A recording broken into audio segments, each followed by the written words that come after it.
ভূতের গল্প।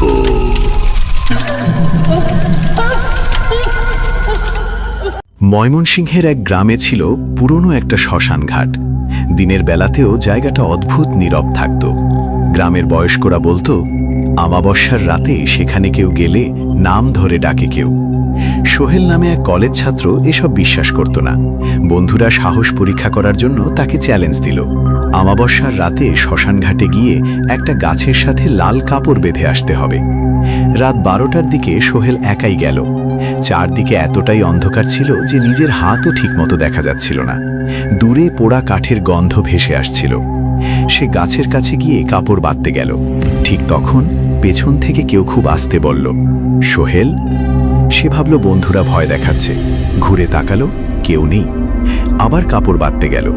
এবার ঠিক কানের পাশে ফিসফিস শব্দ, সোহেল। তার শরীর ঠান্ডা হয়ে গেল।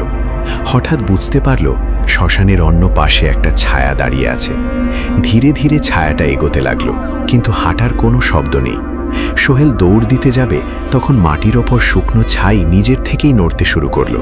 বাতাস নেই, তবু ছাই ঘুরছে, আর চারপাশ থেকে একসাথে অনেকগুলো ফিসফিস আওয়াজ, সোহেল, সোহেল। সোহেল দৌড়ে গ্রামে ফিরে আসে। যত্রতত্র সে তার নিজের কাপড় চোপড় পরিবর্তন করে ফ্রেশ হয়ে ঘুমিয়ে পড়ে। তার বুকটা তখনও ধরফর করছিল ভয়ে। কিন্তু ভয়ঙ্কর ব্যাপারটা পরে ঘটে। পরদিন দেখা গেল তার জামার পেছনে ছাই দিয়ে স্পষ্ট হাতের ছাপ লেগে আছে। তবে গত রাত্রে সে দৌড়ে ফিরে আসার সময় অনুভব করছিল দৌড়ানোর সময় কেউ তার কাঁধ ধরে রেখেছিল, যেন তাকে পেছন থেকে টানছিল।